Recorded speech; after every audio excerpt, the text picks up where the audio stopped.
નમસ્કાર વિદ્યાર્થી અને શિક્ષક મિત્રો, આપણે સીઈટી કોમન એન્ટ્રન્સ ટેસ્ટની તર્ક સંબંધી પ્રશ્નોની ચર્ચા કરી રહ્યા છીએ. આ પરીક્ષામાં કુલ 30 ગુણના 30 પ્રશ્નો છે. એ તર્ક સંબંધી પ્રશ્નો પૂછાવાની શક્યતા છે. આમાં આવા કોઈ કૂટ પ્રશ્નો પણ હોઈ શકે જે સામાન્ય સમજણના જ પ્રશ્નો હોય છે. આમાં કોઈ અઘરી કોઈ બાબત હોતી નથી, પણ તમારી નજરની ચોકસાઈ કેટલી છે તે ચકાસવા માટે આવા સામાન્ય પ્રશ્નો પણ હોઈ શકે છે. હવે આપણે પ્રશ્ન તરફ જઈશું. તો અહીંયા એવું આપ્યું છે કે નીચે આપેલા આંકડામાં કેટલી વખત 2ની તરત પહેલાં 4 આવે છે. 2ની તરત પહેલાં 4 આવતા હોય તો 2ની તરત પહેલાં 4 અહીંયા આવે છે. આ સંખ્યાને આપણે તરત પહેલાં 4 આવે, 2 પહેલાં 4 આવતા હોય એવી સંખ્યાઓ શોધવાની છે. તો અહીંયા 2 પહેલાં 4 આવે છે. અહીંયા પણ છે એ 2 પહેલાં 4, 2 પહેલાં 4 આવે છે. અહીંયા પણ 2 પહેલાં 4 આવે છે. અહીંયા પણ 2 પહેલાં 4 આવે છે. અને અહીંયા પણ 2 પહેલાં 4 આવે છે. હવે આની સિવાય આખા અંકોમાં તમે નજર કરો મિત્રો, કોઈ જગ્યાએ 2ની પહેલાં છે એ 4 આવતા નથી. 4 પહેલાં 2 આવતા છે, પણ આપણને 2ની તરત પહેલાં 4 આવતા હોય એવી સંખ્યાઓ કીધી છે. તો આ 1, 2, 3, 4 અને 5 આવી રીતે આપણે રફકામ કરી અને આપણા પ્રશ્નોના ખરા જવાબ તરફ જશું. તો મિત્રો 5 વખત છે એ 2 પહેલાં છે એ 4 આવે છે. ચાલો મિત્રો આગળના દાખલા તરફ જઈશું. નીચે આપેલા આંકડામાં 4 અને 1ની વચ્ચે કેટલી વખત 2 આવે છે? સામાન્ય પ્રશ્ન છે. 4 અને 1ની વચ્ચે 2 આવતા હોય તો અહીંયા 4 છે અને અહીંયા 1 છે અને એની વચ્ચે છે અહીંયા 2 આવે છે. એટલે આ તો 1 વખત અહીંયા થયું. હવે 4 અને 1ની વચ્ચે 2 આવતા હોય તો અહીંયા 4, 2, 4, 4, 1, 4, 4 અને 1ની વચ્ચે અહીંયા પણ પાછા 2 આવે છે. હવે 4, 3, 4, 4, 2, 1 અહીંયા પણ મિત્રો 4 અને 1ની વચ્ચે 2 આવે છે. હવે 4 અને 1ની વચ્ચે 2 આવતા હોય એવા 1, 2 અને 3 હજી એક જગ્યાએ દેખાય છે. અહીંયા 2 અને 1 વચ્ચે 4 છે. 4 અહીંયા છે એ 4 અને 2ની વચ્ચે છે એ 1 આવે છે. એટલે આવી સંખ્યાઓ છે આપણે જોઈ અને નક્કી કરી વળી વારંવાર એક વખત જોઈ લેવું. કારણ કે એક સરખી 1, 2, 3, 1, 2, 3, 4, 1, 2, 3, 4 આવી એક સરખી સમાન અંકો આપેલા હોય એટલે તમારી દ્રષ્ટિભ્રમ થવાનો પ્રશ્ન રહે છે. એટલે આવી રીતે રફકામ કરી અને 4 અને 1ની વચ્ચે 2 આવતા હોય તો એવી સંખ્યાઓનો છે એ તમારે જવાબ છે એ 4 વખત આવે છે. એટલે આવો જવાબ છે એ તમારે નક્કી કરવાનો છે. ત્રીજો વિકલ્પ 4 વખત આવે છે. હવે પ્રશ્ન નંબર 3 છે મિત્રો કે પીની જોડ. જો અહીંયા PN, PR, S, PR, PN અને RS આ મૂળાક્ષરોની પહેલી આપી છે શૃંખલા, તો એમાં ડબલ વખત P કેટલી વખત આવે તે આપણે છે એ મિત્રો ચકાસવાનું છે કે P છે એ કેટલી વખત આવે છે. PP એક સાથે PP આવતા હોય એવી સંખ્યાઓ કેટલી છે, તો એના માટે છે એ આપણે મિત્રો આગળ છે એ આખી શ્રેણી જોઈશું એટલે આપણને ખ્યાલ આવશે કે કેટલી વખત ડબલ P આવે છે.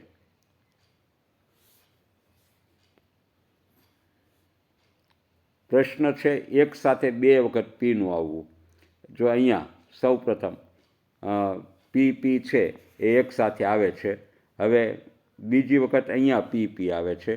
પછી આગળ છે અહીંયા આખા દાખલામાં તમે નજર કરો તો કોઈ જગ્યાએ છે એ PP એક સાથે આવતા હોય એવું દેખાતું નથી.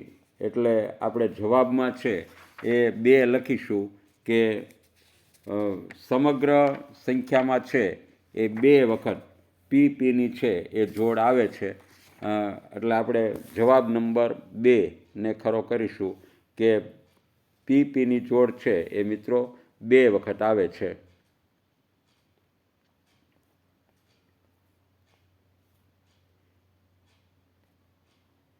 નીચે આપેલા અક્ષરોમાં એસની તરત પછી આર આવે છે. એસ પછી તરત આર આવવો જોઈએ. નીચે આપેલા અક્ષરોમાં કેટલી વખત એસ પછી આર આવે છે? તો એસ પછી આર, પહેલાં તો મિત્રો આપણે જેટલા એસ છે ને એની ઉપર નજર કરીશું તો આ એસ પછી આર નથી આવતો.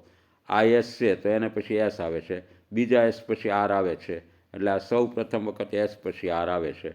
હવે બીજી વખત અહીંયા એસ છે તો એસ પછી આર આવતો હોય એવી એક આ સંખ્યા છે. પછી અહીંયા એસ આવે છે તો એના પછી એન આવે છે, અહીંયા એસ પછી આર આવે છે, એટલે એસ પછી આર આવતા હોય એવી સંખ્યાઓ. જો અહીંયા આર નીચે આપ્યો છે પણ આ એસ છે એ એના પછી આર આવે છે, એટલે 1, 2, 3, 4 અને 5 જગ્યાએ છે એ મિત્રો એસ પછી આર આવે છે.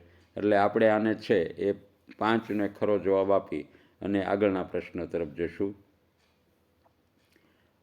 હવે મિત્રો અહીંયા P/5 બરાબર 10/50 હોય તો પીની સ્થાન કિંમત છે એ શોધવાની છે. મિત્રો આ દાખલો છે ગુણોત્તર અને સમપ્રમાણનો છે. આમાં કોઈ તર્ક નથી, આ તો રીત પ્રમાણે જ તમારે ગણવાનો છે. ગુણોત્તર અને સમપ્રમાણનો દાખલો છે એટલે આપણે ગુણોત્તર અને સમપ્રમાણમાં ભણી ગયા છીએ કે જેમવાળી સંખ્યા ગુણોત્તર હોય તો તે અંશ અને છેદ બતાવે છે, અને અહીંયા P/5 આવશે અને બાકી છે એ 10/5 આવશે.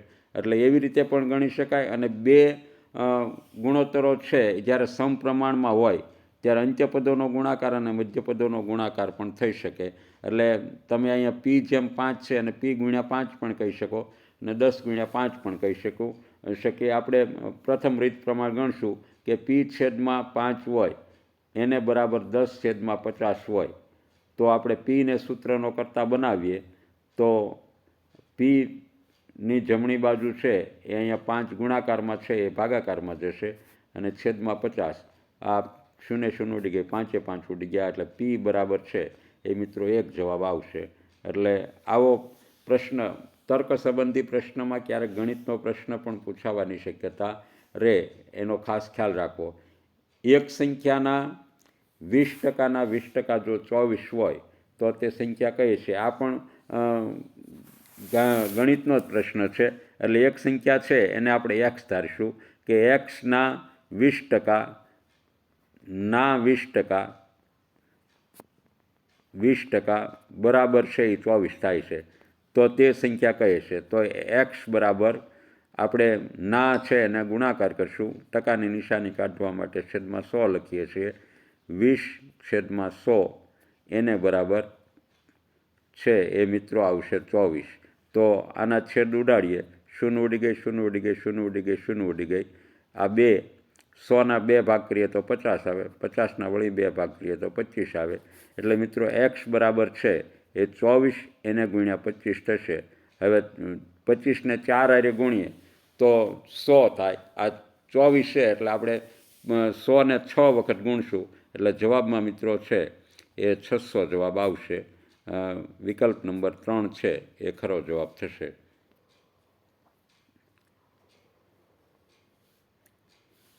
જો એક અનોખા પ્રકારનો કૂટ પ્રશ્ન છે કે જો લીલાને સફેદ, સફેદને પીળો અને પીળાને વાદળીને, વાદળીને ગુલાબી કહીએ તો દૂધનો રંગ કેવો હશે? અહીંયા દૂધનો રંગ છે એ મિત્રો સફેદ હોય છે, તો દૂધ છે એ સફેદ રંગનું હોય છે, તો સફેદ રંગને કેવો કીધો છે?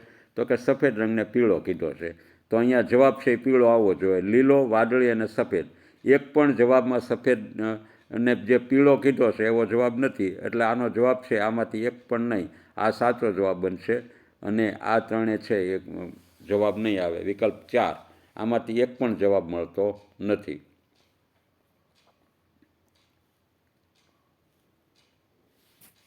જો મિત્રો અહીંયા એક અંકને બદલે અજ્ઞાત અક્ષરો આપ્યા છે, 6B43 ઓછા 46A9 બરાબર 1904 હોય તો બીની કિંમત છે એ શોધો.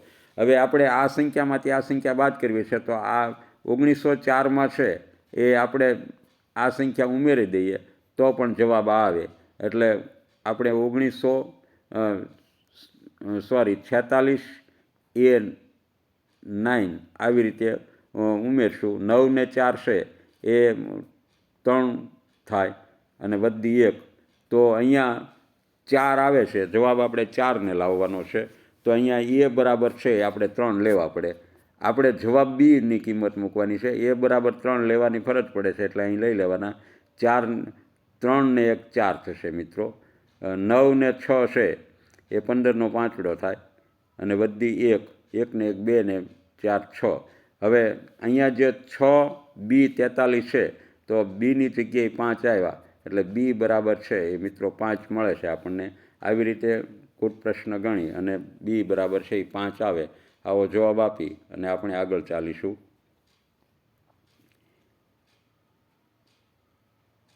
જો ગાણિતિક કૂટ પ્રશ્નો કેવા હોય છે? 5 × 8 બરાબર 10, 6 × 6 બરાબર 9, તો 3 × 8 બરાબર કેટલા? હવે 5 × 8 છે એ અહીં બરાબર 6 લખ્યા છે, થાય છે 40. 6 × 6 છે, 6 × 6 એ 36 થાય. અહીંયા લખ્યા છે 9.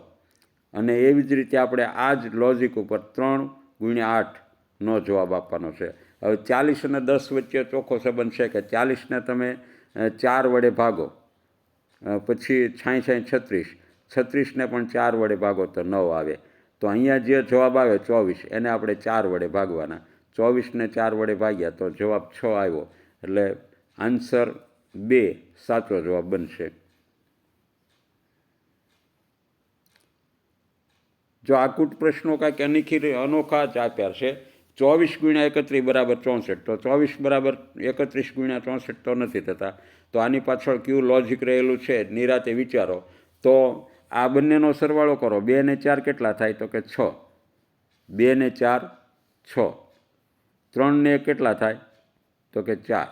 જો આ 6 ને 4 આ બંનેનો જે સરવાળો છે ને એ 64 આપ્યા છે. 6 ને 4 છે એને ભેગા કરી નાખો એટલે 64 થાય.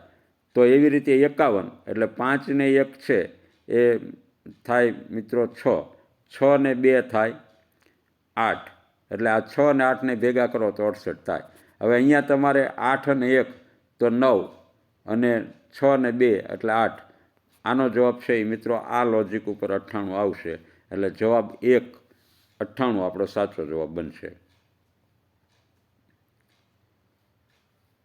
હવે અહીંયા પણ આવો જ કૂટ પ્રશ્ન છે કે 15 - 11 બરાબર 24 થશે અને 22 - 15 બરાબર 42 થશે.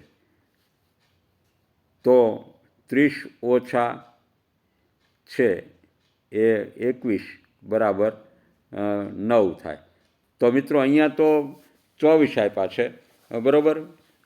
15 - 11 છે એ 24 આપ્યા છે, એટલે 15 - 1 કાયદેસર કરીએ તો કેટલા થાય?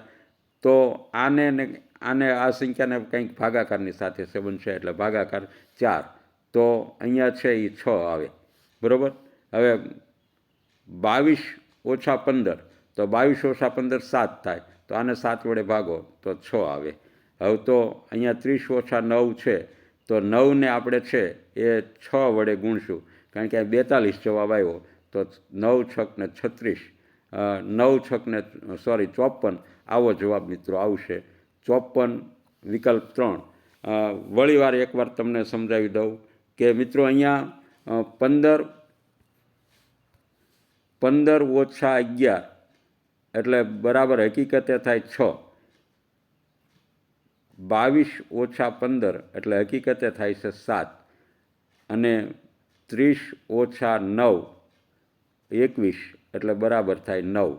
તો જો અહીંયા 24 આપ્યો છે, એટલે 6ને કેટલા સાથે ગુણીએ તો 24 થાય? 4 હારે ગુણીએ તો. અહીંયા 42 આપ્યા, 7ને પણ છે 6 4 15 - 1 અહીંયા આપણી ભૂલ થઈ છે, 4 થાય. આને 6 સાથે ગુણ્યા તો 4 × 6 = 24, 7 × 6 = 42 અને અહીંયા 9 × 6 = 54. આવી રીતે જવાબ છે એ મિત્રો મેળવેલા છે. જે જવાબ આવે ને તે દરેક સંખ્યાને 6 સાથે ગુણેલા છે, એટલે 30 - 21 એનો 9 જવાબ આવે તો એને 6 સાથે ગુણીએ તો મિત્રો 54 જવાબ આવે, વિકલ્પ 3 જવાબ. અસ્તુ મિત્રો, મારો આખો વિડીયો જોયો તે બદલ આભાર. જો વિડીયો ગમે તો મિત્રો તેને લાઈક આપી અને શેર કરજો, અને મારી ચેનલને સબસ્ક્રાઈબ કરવા માટે છે આપ સૌને વિનંતી છે. સમગ્ર પૂરો વિડીયો જોવા બદલ આપ સૌનો આભાર. જય હિન્દ.